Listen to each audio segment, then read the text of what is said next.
up on your feet and say, thank you, Lord. I'm listening. I'm adhering at your word this morning because I want to live according to it in Jesus' name. Amen. That is what we do when Satan tries to tell you lies. You come to him with the word of God, with the truth, and the truth will set you free. Amen. So I just want to know, this morning, have you greeted the Lord? So say with me, good morning, Heavenly Father. Good morning, Jesus. Good morning, Holy Spirit. You are so welcome in our midst. You are so welcome in my life. You are so welcome in word and spirit. Amen. Hallelujah. So I have the privilege to minister the word this morning, and the theme for this morning is the determining factor. What is the determining factor? The thing that ultimately makes the difference or decides the outcome. That is the determining factor. For instance, the rain was a determining factor in the success of the harvest. Any athlete will know the determining factor for winning or at least making it is the exercising that goes before it. If you have dreams but you are not doing anything about the dreams, it will stay dreams. So that the determining factor will be what you are going to do about it. If we have coffee lovers here, you know that the determining factor will be the coffee grounds or the powder that you use. Otherwise, you will have a hot cup of warm water and big dreams. For me, the determining factor will be the sugar. Let's make that clear. So, now you know what is the determining factor. I want us to read out of the book Ecclesiastes. Say that with me. Ecclesiastes. Okay, so it's Psalms, Proverbs, Ecclesiastes. And it is generally accepted that Solomon wrote the book of Ecclesiastes. Let's read the first verse there in the first book. The words of the preacher, the son of David and king in Jerusalem. So Solomon was David's son and he was king already. So hence Solomon, the writer of Ecclesiastes. Then let's read from verse 12. I, the preacher, have been king over Israel in Jerusalem. And I applied myself by heart and mind to seek and search out by human wisdom, I'm reading out of the Amplified, all human activity under heaven. It is a miserable busyness which God has given to the sons of man with which to busy themselves. Verse 14. I have seen all the works that are done under the sun, and behold, all is vanity and striving after the wind and a feeding on wind. What is crooked cannot be made straight, and what is defective and lacking cannot be counted. I entered into counsel with my own mind, saying, behold, I have acquired great wisdom. Yes, more than all who have been over Jerusalem before me, and my mind has had great experience of wisdom and knowledge. Verse 17, and I gave my mind to know wisdom and to discern madness and folly, which man seemed to find satisfaction. I perceived that this also is a searching after wind and a feeding on it. Just a little recap. Solomon asked the Lord for wisdom to take care of the nation of Israel. So he had all this wisdom, and still his wisdom didn't left him. His wisdom actually grew. His wisdom, while he was checking everything and asking questions and giving answers, his wisdom grew. And it just showed me the increasing capacity there is in the Lord. The wisdom, the insight, the knowledge of the Lord cannot be compared to even one of us. So that was just astonishing to me, to think about how wise this man was. And I think that if he was still alive today, we might as well went to him and not to Google, you know, if he was still alive. Because his wisdom came from God, who knew everything. Everything that is in the computer, in Google, God has given us to put in there. Okay? So this was just so wonderful to me to just read it. So what Solomon did was he decided to test and compare, and weighing everything he had knowledge and wisdom about against each other. He began to test and examine everything. Wisdom against foolishness, joy against sorrow, riches, poverty, legacy, speech, your words, and dreams even, success, failures, and even how you should spend your youth. And then maybe the most important to me was his own desires against the will of God. He took the entire journey of his life into consideration, looking at all the days of his life. I think Solomon was quite possibly at an advanced age when he wrote this book. And we can read this, and I want to read this quickly to you. The second book of Ecclesiastes, from verse 4. I made great works. I built myself houses. I planted vineyards.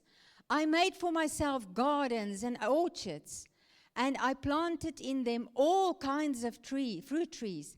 I made for myself pools and water from which to water the forest and make the trees bud.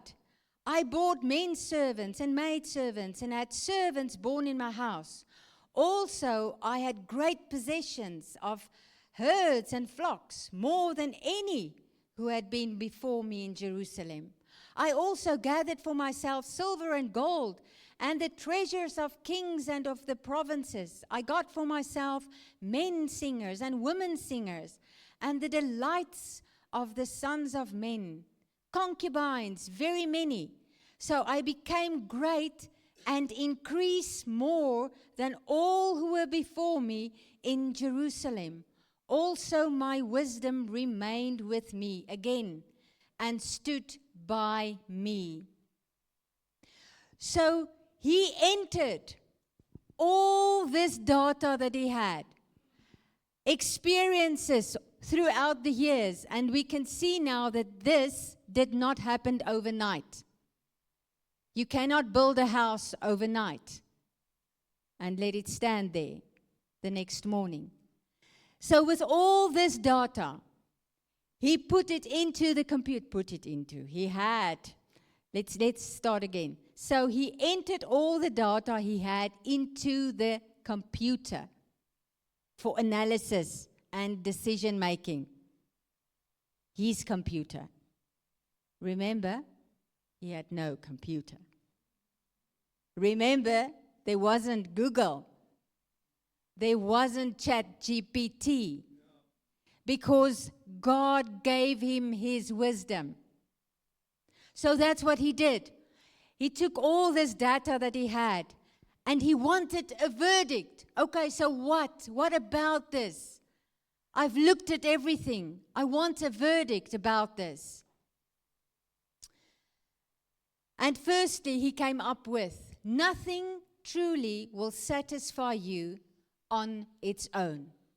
Here on earth, looking at everybody's lives, not only his own, he decides, and he thought to himself, nothing will truly satisfy us on our own. Today you will be happy with something, tomorrow it will irritate you. Secondly, life without God at the center is empty. It has no purpose. And human desires apart from God's will are meaningless. So at the end of Ecclesiastes, he says the following, and that is Ecclesiastes 12, verse 13. At all that has been heard and said about this matter, fear God and keep his commandments, for this is the duty of all mankind. So he looked at everything, all the data that he had. And at the end, he decided that you should serve the Lord and do what he tells you to do. Serve the Lord and do what he tells you to do. No matter where you come from, no matter what your name is, no matter how old you are or how young you are, where you are going, it doesn't matter. Serve the Lord and do what he tells you to do. But this same man, this Solomon, throughout Ecclesiastes, will refer to the following, and we get that in Ecclesiastes 1 verse 3. What profit does man have left from all his toil of which he toils? Listen to all the toil and hard work. Verse 8 says, all things are weary with toil. Okay, Solomon, so what is the determining factor then in our lives? What is the determining factor? What will ultimately then make the difference in our lives? And this same person comes up with the answer. The same Solomon, looking and knowing everything, had an answer for everything and everybody, saying that to live is toil and hard work. That same guy says, at the end of it all, we should serve the Lord and do what he tells us to do. But then he comes with this answer, the determining factor. And you know this by heart. And that's why I said in the beginning, you are so in the right place. Because it's not the first time that you're going to hear this. But it's by God's will that you are hearing this again. Because God wants you to hear it and to live by it. He wants your life to change. He wants you to believe his word is true. And that this is what he wants for your life. And this is what you get in Proverbs 10, verse 22. You know this by heart. Proverbs 10:22 says, the blessing of the Lord. And this is what Pastor Henry has been preaching and teaching us for the past 2 Sundays. And you are hearing this again this morning. That's why for a moment the devil had that small opening of, you've got the wrong word here. But I don't. Because the Lord wants you to hear it again. It is the blessing of the Lord on your life that is the determining factor in your being, in your existence. It is the determining factor that we should know the blessing of the Lord on our lives makes all the difference. That is what it's about. God wants to say that to you again, because have you changed after the word you've heard? Did you do anything about it after you've heard the word? Or did you just step out of church and went on with all the toil and all the weary of the week, of all the work that you have to do? Or did you remind yourself but that it is the blessing of the Lord upon my life that makes the difference? It is the blessing of the Lord that makes me rich, and it adds no sorrow to it. The Amplified says the following. It says, neither does toiling increase it. God wants us to be blessed. Not only in our money, of course in our money. I wish that everyone's bank account will explode with the favor and the multitude of money in your bank. But there's more than that. There is a body that needs to be healthy to enjoy the money. You've got children to enjoy what you can give them. Peace that surpasses all understanding when everything is going wrong in the world. I remind you again, I thought about it so many times this morning again. And you've heard it out of my mouth. Remember when it was COVID time. The word for that year, the word coming from the Lord for that year was the word of the mouth.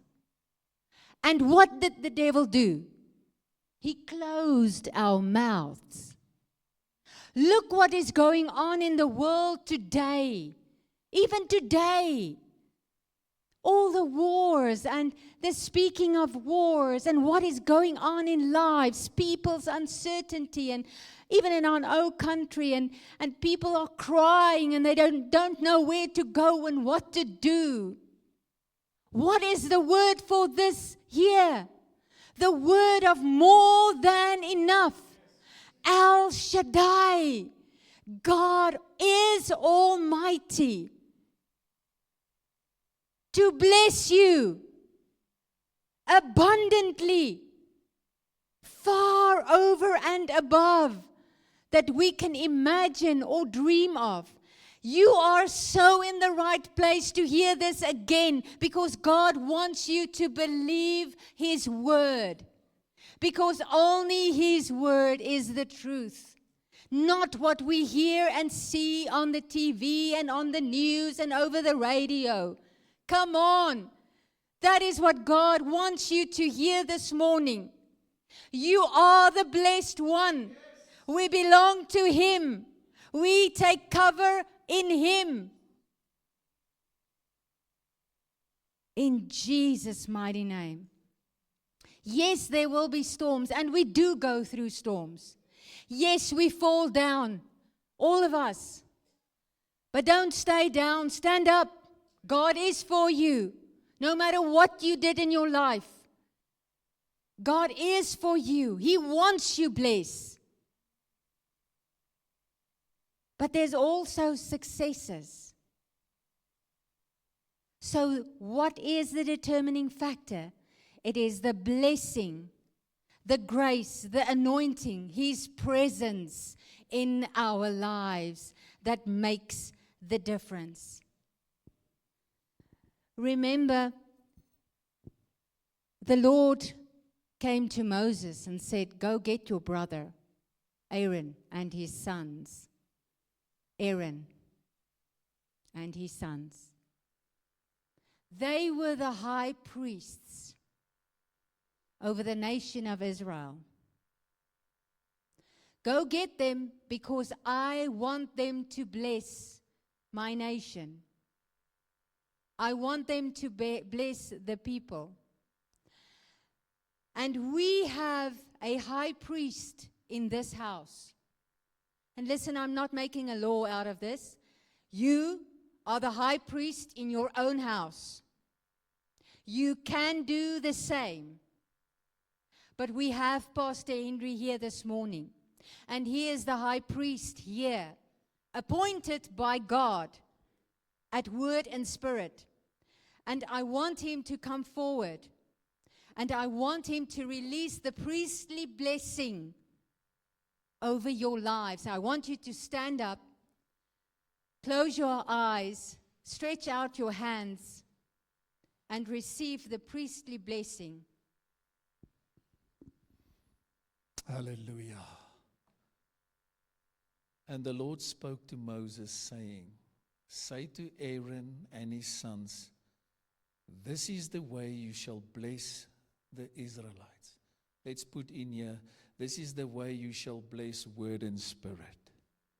You shall say to them, come on, receive, the Lord bless you and watch God and keep you. The Lord make his face shine upon you and enlighten you and be gracious, kind, merciful, and giving favor to you. The Lord lift up his approving countenance upon you and give you peace, tranquility of heart and life.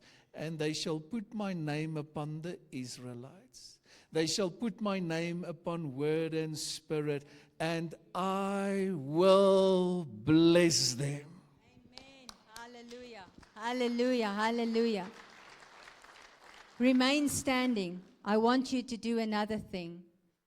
Then David prayed, God, be merciful and gracious to us, and bless us, and cause his face, the Lord's face, to shine upon us and among us. This is a legal prayer that we just prayed. To ask for the blessing of the Lord is legal for us to do. We may do that because we are in right standing with God. We are the righteousness of God. This is a legal prayer that David is praying. And I want you to pray after me. Close your eyes. God, be merciful and gracious to me. Bless me and cause your face to shine upon me and amongst my household. In Jesus' name. Amen. Amen. You may sit down. You may be seated. The favor and the blessing of the Lord on my life and his countenance over me is an invitation to all sinners and those who are outside to have the same, to receive the same love, forgiveness, blessing that is upon my life. Because God and us should not just keep it for ourselves. It is for each and every one of your household as well. So I'm saying it again, and I'm referring it to Philippians. Paul writes to the Philippians, and he says the following: to keep writing to you of the same things. You are hearing the same word again this morning. The blessing of the Lord is making you rich, and he adds no sorrow to it. You are hearing it again, and from me, I don't mind telling you again and again and again, because when I tell it to somebody, I hear it again, and I'm being built up again. So he writes to them and said, I don't mind doing it again. So teaching you this again, hearing it again, there's a purpose for that. The purpose is so that you will be satisfied, so that you will be protected, so you can be enlightened and know what God's plan is. I don't mind. The Lord doesn't mind that you will hear his word again this morning. But I want to tell you that we should take this word. We should make it our own. The mummies that is here, can you remember when you give your children that lunch box to school? You've placed something in it, and you remind them that they should eat break time, that they should take out their lunch box. But you don't tell them exactly what's in there. Maybe you've put a surprise in it. But Boetie is playing soccer or rugby or what he prefers, and he totally forgets about his lunchbox. But he's getting thirsty, and all that he can think of is that juice box, maybe. But he doesn't know Mommy did put a juice box into the lunchbox. And he never had the juice box, the juice. He could never satisfy his thirst because he didn't do what Mommy told him to do. The Lord is telling us today that He wants to bless us. We have to take it and make it our own. Believe it for ourselves. Because He wants you to be a blessing. Why will God bless us? Why will He bless us? Because everybody that looks at us will see something different. They will realize that something is different. Even if I'm working the same work as somebody else, the blessing of the Lord is the determining factor in my life. It makes a difference in my life. And so it will be in your lives. Every day you stand up and you say, I am blessed. I am healthy. I am successful. Even sometimes if we don't believe it, you just keep on saying it. You keep on breaking through. You keep on hammering that wall that is standing in your life. You keep on. You don't stop because God did not stop in your life. He didn't only just save you. He created you for wonderful things. Your future is blessed. Your children's futures are blessed. So be it in our lives. Hallelujah. We are fortunate to hear this word again. So you have to go home and tell yourself, while driving in the car, tell yourself, I'm blessed. The Lord will come through for me. I will have favor because He is with me. His presence is on my life. That is the determining factor in my life. Everything will go on. I can compare myself to everybody, but because of the blessing of the Lord, that makes the determining factor in my life that I will succeed in Jesus' mighty name. Amen. Let's give the Lord a hand. Hallelujah. Thank you, Jesus. We are taking this word. We are taking this word in Jesus' name. The devil so much wants to steal it, that we will not make it our own, that we will not be living by it. But we are taking the word and the promises of God in Jesus' mighty name. We are taking the blessing and everything God wants to add to it in Jesus' name. We are making it our own. Thank you, Lord, that you will bless each and every one here. Lift up your hands. God can bless you abundantly wherever you go, wherever you are. May you find favor. May His face shine upon you. May His grace go before you. Goodness and mercy all the days of your lives. You will see Him everywhere and in everything you do. In Jesus' mighty name.